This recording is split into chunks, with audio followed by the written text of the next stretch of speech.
We acknowledge that Tri-Cities Community Television operates on the traditional, ancestral, and unceded territory of the Coquitlam First Nation. We thank the Coquitlam who continue to live on these lands and care for them along with the waters and all that is above and below. Welcome to the Face to Face. I'm your host, Geneviève Kyle-Lefebvre. Face to Face is a bilingual series of video recorded here in Coquitlam.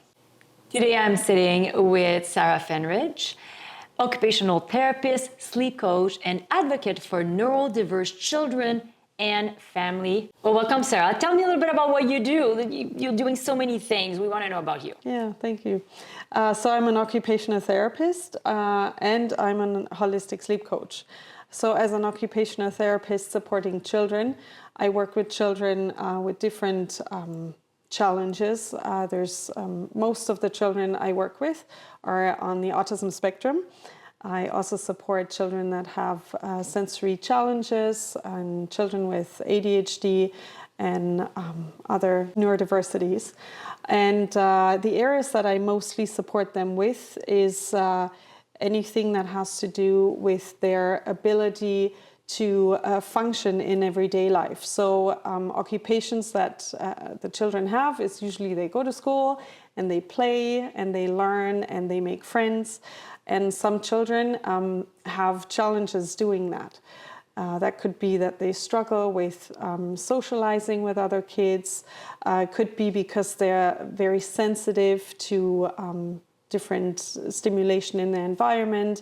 When, for example, a child attends a birthday party, it might be super loud for them, a lot of activities going on, and lots of kids moving. And if they struggle processing all of the stimulation, they might get easily overstimulated and then either going to withdrawal, so they might hide somewhere or not want to participate, or they might go into fight mode because they're overstimulated.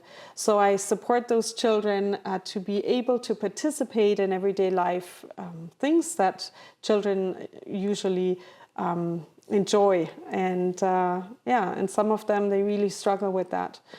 Another area is daily life activities and tasks, self-care tasks. So for a neurotypical child, it might be easy to get up in the morning, get dressed, have breakfast, get ready for school. For a child that has sensory processing challenges, for example, which a lot of children on the autism spectrum have, that they struggle. They get up and then everything might bother them. Maybe the pajama tag was already bugging them at night. They didn't have a good night's sleep. And then a lot of them are also very limited in their diet, are picky eaters because they have the sensory processing challenges. So they might be overstimulated by the taste of the food, by the smell of the food, by the way the food looks, or they might be sensitive to the texture and then not be able to eat a lot of different things. So breakfast can be a challenge. And then if the child struggles with tactile defensiveness, they might not want to wear certain clothes, so that could be a fight. Brushing teeth, taking a bath can be really challenging for a lot of parents as well. Again, because of the sensitivities to touch, and they might be really sensitive on their head. So there's usually parents come to me with a lot of challenges, a lot of behavioral issues as they might label them. And so I'm an advocate for those children. And I see the parents as an expert. They know their child best, but I have about 20 years of experience working with families. And so we put our two brains together, and this is usually where the magic happens, where I help them get through the day with more ease, and for the child to be more happy, more functional, and to enjoy the things that they enjoy doing. Mm-hmm, mm-hmm. And how do you advocate for them? You probably need to put them in relation with other organizations, or maybe you're also bridging them. through Exactly. other services? Yes, yeah. So there's a lot of different levels and different aspects to the advocate work that I do. It starts with advocating for the child with anyone that is a part of the child's life. So that's the parents, that's the schools, that's out in the community, that's the social circle. So it starts with educating them about what's particular about the child, so that they can understand how does the child's brain and body work. Because once they understand that, they can come, with compassion rather than with anger and frustration. And the same is, for example, I go into daycares, I go into preschools, I go into schools, I talk to educators and help them better understand the child and provide them with strategies and tools that they can support the child. I also, because I have a mobile clinic, so I'm not in a clinic itself, but I see the child anywhere out in the community in the Tri-Cities. So you will see me at Lions Park. You may see me around Lafarge Lake. You can even see me on the SkyTrain at the Poco Rec Center. I have sessions in the pool with them.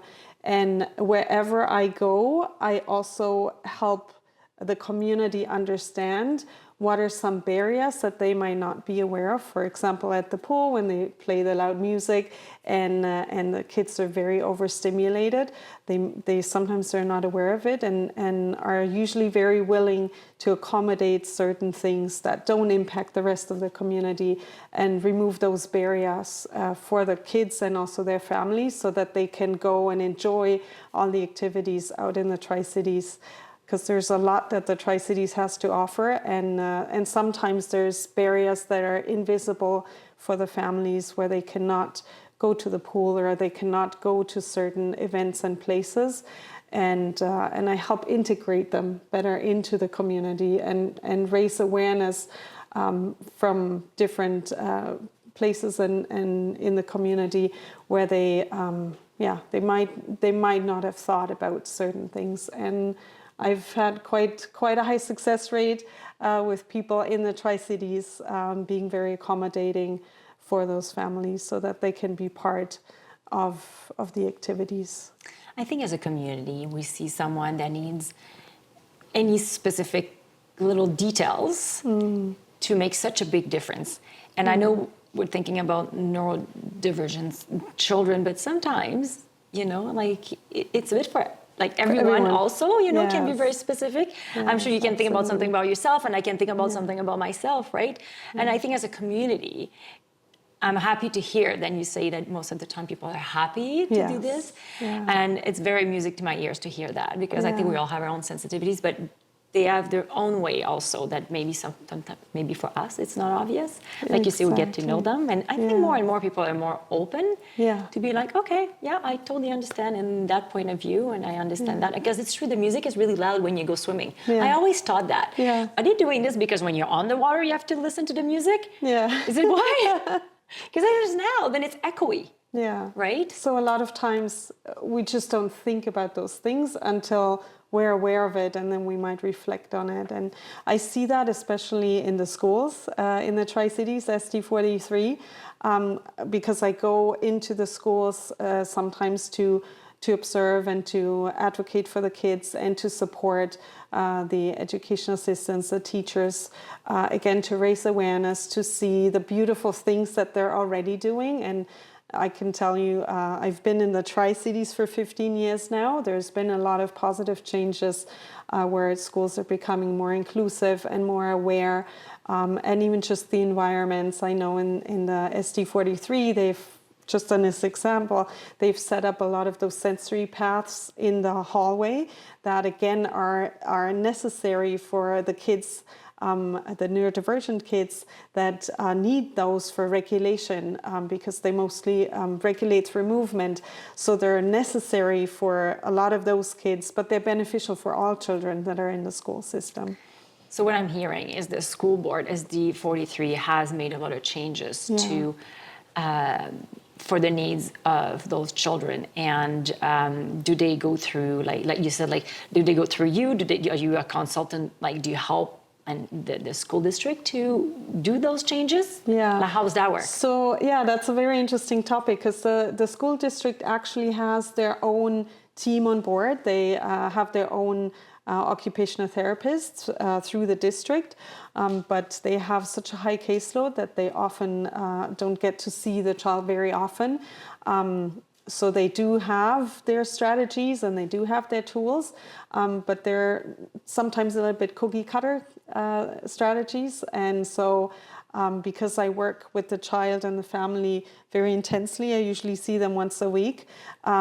It's a great bridge that we can make, and they're usually open to that, to having joint visits even with the district occupational therapist, and fill them in on a lot more details that they might not have known about that particular child, and where we work together to implement new things or things they haven't thought about.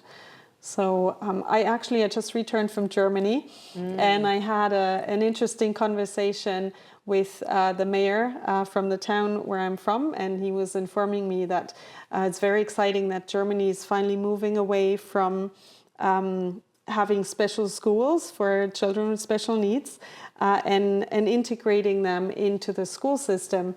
And we were having a conversation about how this is working beautifully in SD43, where they have already made that step many, many years ago. And you can see there's a lot that has been done and a lot of great work that is happening in the Tri-Cities to integrate those kids. Right? That's so interesting. Yeah. Do you offer some workshops? I think we touched on that earlier, like before we started recording.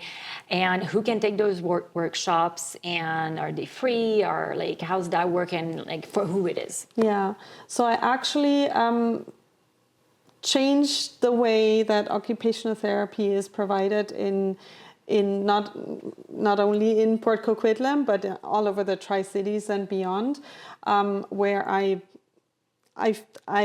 felt that since I opened my clinic, there was a lot of families contacting me that had finally gotten the autism diagnosis after years of waiting for an assessment, and now they're sitting on the next wait list because there's not a lot of therapists in the Tri-Cities and Metro Vancouver, and then they're sitting on 6 to 9 or 12 month wait lists to get any kind of support. So I'm bridging the time from when they get a diagnosis to when they get a spot at an occupational therapy clinic by providing them workshops and one-on-one support and the parent coaching piece that they don't usually get in the clinic. And I'm out in the community. That's what brings me joy, and what I felt is super necessary and is sometimes missing a little bit when they do just the clinic work without the outreach into the community. And yeah, so I have a program, it's called the ASD Kickstart program, that parents can take, and it's covered by the autism funding. And parents have found it very helpful to get immediate support and to get the support as a family, because ultimately the family has to know how they can support their child at home, out in the community. And they found it very helpful to get that information and the hand holding and to get that kind of holistically taken care of. Generally, how families deal with, let's say, a diagnosis of autism? Like, what's the biggest challenge that shows up now that we have the diagnosis? Yeah, so what I've seen in the last 20 years is that there's such a cultural diversity, especially in the Tri-Cities. And it's really interesting to see how different cultures deal differently with the diagnosis. Okay. Before I moved here, I actually lived in Mexico for 4 years. And I see a lot of families with South American background where there's still a lot of stigma attached to autism and autism so diagnosis. It's more difficult over there? Very difficult, yes. There's still, in Mexico where I had my clinic, there was a lot of families still that were hiding their kids because they were so stigmatized, and still when they talk about the autism diagnosis, it's not very neurodiversity affirming. It's actually, and I hear that too when I speak to families here, where they want their child to be fixed, where they say, is my child is my child stupid, or why is he doing that? So there's a lot of stigma attached, a lot of negativity to it. I actually just had a conversation with someone from the Tri-Cities News who shared that his son also just got an autism diagnosis, and I congratulated him, and he was very quiet, and he said, "What do you mean congratulations?" And I said, "Well, you have yourself a very special child, let me tell you." And so we were talking about, the special gifts that a lot of autistic children have that we don't have. A lot of them have an amazing memory. They learn very differently to us, but they learn very quickly if you teach them in the right way. And yeah, I find they have a very special soft heart. If you get to look at the child and accept them I meet them with unconditional love, and I feel those kids connect immediately because they feel that. And I see myself as an advocate for those children to also help their parents see the beauty of the child and not see the diagnosis, but who's behind the diagnosis. And yeah, so that's I feel it's I feel that in the last few years that I've worked with those families, I have an impact, and I've been able to change and impact the families on a very deep level because of that, because they learn to see the child for who they are, with all their beautiful things and their challenges, and then they are able to support them in their challenges. And once that happens, the child just blooms. It's just really beautiful to see and to witness those little magic moments and to celebrate those little wins with the families. Yeah. But there's still a lot to be done in the Tri-Cities and in all the different cultures to educate about what autism is and what it isn't. Right, and to see every child, they say if you met one child with autism, you met one child with autism. Every child is so different, and they're not defined by their diagnosis. Mm-hmm. I think we heard that a lot, that like, I'm autistic, and so what? Mm-hmm. This is just me, and you're just you, and life carries on, right? And then I have... when I practice as a dental hygienist, I have met quite a few autistic children, and some of them, if you have to pay attention, yes. It's not that obvious. They have had, you can see they have had a lot of people walking parallel to them to help them going through life, and you can see the difference. So why I'm saying this is because I totally think that in life, like some people, as probably going through life and not being diagnosed, and they don't really know, and there's a little struggle somewhere that would make sense, but they learn to cope by themselves, and it's probably why they're struggling in certain things, So I like to sympathize with a lot of adults sometimes that are maybe struggling and they don't really know. It's interesting you say that, because I would say it's about 50% of the parents that I support also at some point question whether they might be on the spectrum. I have quite a few parents who have, through their child, learned so much about autism, and it's a spectrum, right? You have from low functioning to high functioning, from nonverbal to very high masking, where you wouldn't even know that the child has autism, and where the parents say, you know what, I actually also now just got my diagnosis. I've always wondered, they usually say, what's wrong with me? I say, nothing's wrong with you. Your brain works differently and your body works differently, and society is not necessarily equipped for neurodiverse people, right? It's getting better, but it's still, I think we're still in baby shoes with that. But it's very interesting to see how, there's a strong genetic component, and it's quite common that at least one parent might question it or even already has an autism diagnosis. And it's, I find it's challenging for me because I don't only work with the child, like in the clinic. They drop the child off, you work with the child and that's it, and that's hard enough sometimes. I work with the entire family. I've had sessions where I had 7 people in the house. It was the mom, the dad, the grandma, the nanny, and brother, sister. And the brother, and then there was a therapist, and there are 2 dogs and a cat, right? So I work with everyone, and that's the beauty of it, where they get to ask their questions, and they sometimes ask questions that they did not feel safe before to ask, right? And I have a lot of compassion for the families as well, right? Because even if there's a family that says, we want you to fix our child, or, our child is stimming, we don't want him to do that. Can you fix it? Can you make it stop? So I need a lot of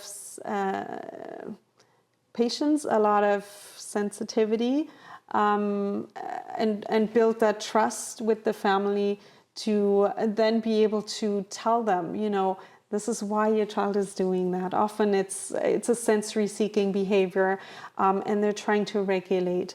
And the parent's concern behind the fix-it is usually, we're scared that people might judge. We're scared that he might get bullied in school for doing that. Or so I do both. I help them kind of redirect behaviors that are harming the child or are unacceptable for the parents. I help them understand, why is the child doing it? Because there's always a reason, right? We see the tip of the iceberg is behavior and emotion, but there's always a reason, an underlying reason. And that could be a sensory-seeking behavior. It could be anxiety or stress. So we help I always have my detective glass. I see, let's look at it closer and see, when does the child do it, and how does the child regulate, and then we talk about what other strategies they can provide the child with. For example, if they bang their head, which is quite common, or I had a child who hit his chest really hard when he got excited or when he got upset. So we worked through together and figured out this child is a seeker in the proprioceptive system, so that he's seeking deep pressure on the muscles, joints, and ligaments. So I show the parents different things that they can do with the child, including just giving a big squeeze or a massage or deep pressure or a head squeeze, and that usually stops the behavior. But it provides the child with the stimulation that the child is looking for. And then as a next step, when the child gets older, I teach them how to self-regulate in a functional way, right? And so it's always kind of okay, we'll redirect it, we'll explain it, and then sometimes you can prevent it, because if it's stress related, right, then we address, okay, what's stressing the child? How can we avoid those stressors, right? We cannot always avoid them, especially in when they're out in the community and there's a noisy, a siren, or if they're in the school and they have a fire drill. They're not always avoidable, but if we can anticipate them, we can provide the child with tools and strategies, and maybe noise canceling headphones, so that they're more happy and the parents are more happy, and and at the same time working on the acceptance piece, right? Your child is different, right? Yeah. But different doesn't mean bad. Different doesn't mean there's something broken. Different doesn't mean it needs to be fixed. So I work a lot with the parents on the acceptance piece, and then changing the way they look at things. My favorite quote is, if you change the way you look at things, the things you look at change. So there's a lot of mindset work with the families, and that's long lasting. That's why I just talked to a mom who was the first family I ever saw as an occupational therapist back in Mexico, which was 20 years ago. And her son back then was 3 years old, nonverbal. And I actually just talked to him yesterday. He's now 23. He graduated from university, is fully functional, verbal, has a photographic memory. He still remembers me. And I left Mexico 15 years ago. But I met up with her when I was in Mexico in March. And she was in tears. And she said, Sarah, you changed our life. And I thought, how is that possible? I was like just starting my career. I didn't know what I know now. And I didn't feel back then that I made such a big difference. But she said, yeah, no, it's the work you did with him and the work you did with us that changed our life for like forever. It wasn't just an impact in the moment. So that still gives me goosebumps. That's amazing. I know, right? So if we go back to your advocacy work, what is the impact? What the impact on the Tri-City you have? Yeah. So there's different examples. One of them I can just think of now was a child I'm actually still working with.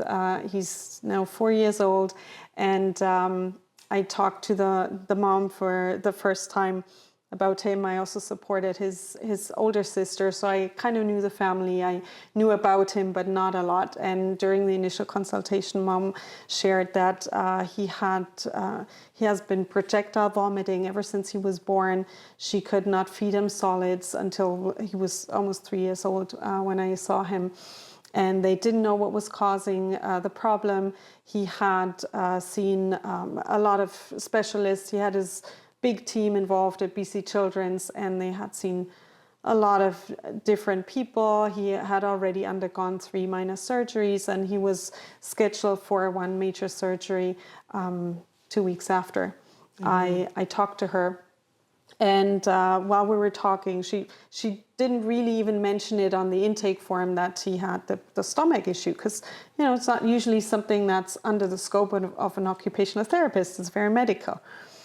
But I started asking her a few more questions, and then I just had this, I can only call it divine intervention. It was like coming in my brain, and I was like, I don't know where that came from. I asked her, could it be that he has a milk protein allergy? And she was like, what's that? And so I explained it to her. It's something that I had learned back like 5 years ago when I did the holistic sleep coaching training. And I told her all the symptoms.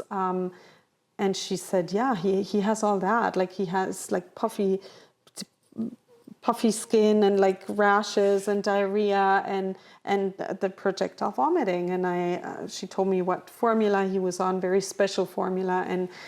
And I said, you don't lose anything if you cut out the milk protein and give him a different kind of formula, and see what happens. And a week later, she calls me in tears. She said, Sarah, he hasn't vomited since, like, for a week, since I stopped giving him that formula that they told us on BC Children's.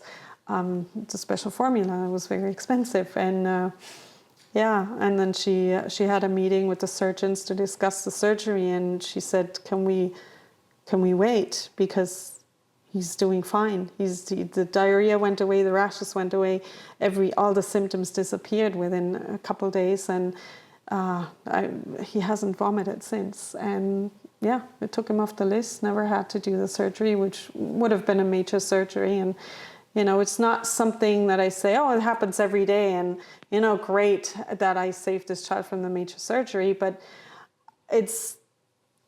sometimes it's those little things that if we look at the big picture and we take the time to ask questions and don't rush through it and say, okay, tell me everything about his fine motor, and sometimes it's the listening to the families, what is actually going on and what is on their mind and on their heart, rather than just the script. Mm-hmm. And cookie cutter. The cookie cutter script. And so the impact on the community for that family was that they were not able to go anywhere because it was post-pandemic. She said she was so embarrassed anywhere she went, out even onto the playground, because the kid was vomiting the whole time. So people were like really worried about that, and it was like she felt so embarrassed. So she said she locked herself up at home and they didn't even go anywhere as a family. It's very right? isolating. Very isolating. Would you say like a lot of families with new diagnosis, it could be autism or other things, right? Yeah. Feel isolated? Absolutely, yeah. Mm-hmm. Yeah. And we know then, I think we all know that isolation leads to depression and anxiety, and also I think it's proven also that isolation, it's as bad as they were saying about as smoking or something like crazy like that. Like I want to make sure I'm saying the right things, but it's detrimental isolation, to health. Yeah, to your health, and how important it is. And I would say family with children that are isolated. What do you teach to your children, right? Yeah, yeah. So for me, one other thing I do is I connect families. So if I know families, for example, I was supporting 2 families at the same time. The child was the same age and they had so many similarities. Both of them were 4 years old. They're starting kindergarten now, and they were doing math at grade 5 level. And so both, and then you connect them together. Oh my God! And now they have a friend. They can't socialize. They both struggle with social interactions, and so I was like, okay, I want you guys to meet. And so we did a joint session at one family's home. And at first they were just into looking, at the toys and the numbers and all that, and the parents were like, play with him. Again, it's the families, and I can help them, coach them through it to say, back up, okay, take a deep breath, let it just unfold.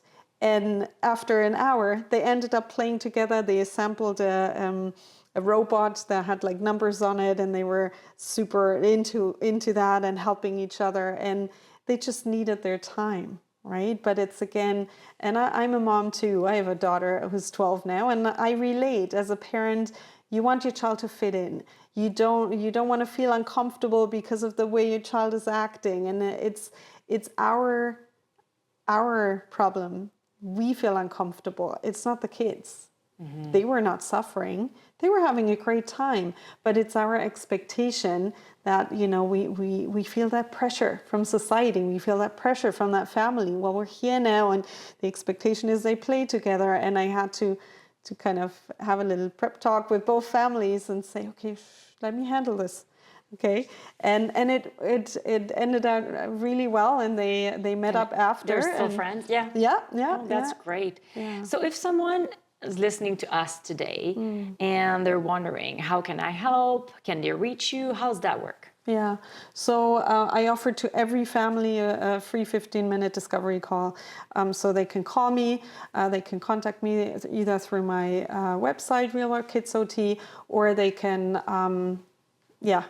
email is usually best because I'm usually with families during the day, and then I arrange a time with them, and then we just talk about, what kind of help do they need, and see what my support could look like. But I also connect them with other resources out in the community. That could be, maybe speech language therapists or special programs that exist out in the community. I have an Instagram account, and I think I post 90% of my posts are sharing things that happen in the Tri-Cities, where I think, okay, there's okay for neurodivergent kids to attend. So I think it's super important for them to know that they can be out there in the community, that they have their place, that they're welcome, and nobody's gonna look at them like, what's going on? And if they do, they have me as a backup to say, that's okay. You have to be okay with that, right? It's not. There's always somebody that has an opinion or a thought about something, even for us. Right? Like, it's not if you act differently or if you look differently. And I find there's so many children nowadays. In my daughter's class, I think in every class that she's been in, there was at least one child that was on the autism spectrum, if not two, and she didn't even know. Right, so but that's where integration works, right? That's where I thought, oh, that's amazing. She, you know, I pick them out everywhere. I just look and I'm like, yeah, I know. But I think society is now getting a lot more accepting, a lot more open, a lot more inviting. And what a beautiful life. Yes. For those children, right? I think more accepting and not as isolated, definitely. Sarah, where can we find you if we want to have that 15-minute discovery call, or maybe we want to be part, if we need to, maybe if someone needs help with bridging the gap with service, so where can we find you? So families can find me on my website. It's www.realworldkidsot.ca. Or they can also look me up on Instagram. It's at Real World Kids OT. There's lots of resources out there, community resources, any kind of resources, and I'm an absolute connector. So sometimes those 15 minutes turn into, I'm not the person for you, but let me send you an email of the team you need or the community resources. So, yeah. Well, thank you for advocating for our children, Sarah. My pleasure. From Tri-Cities Community Television and myself, Geneviève Kyle-Lefebvre, thank you so much for joining us today.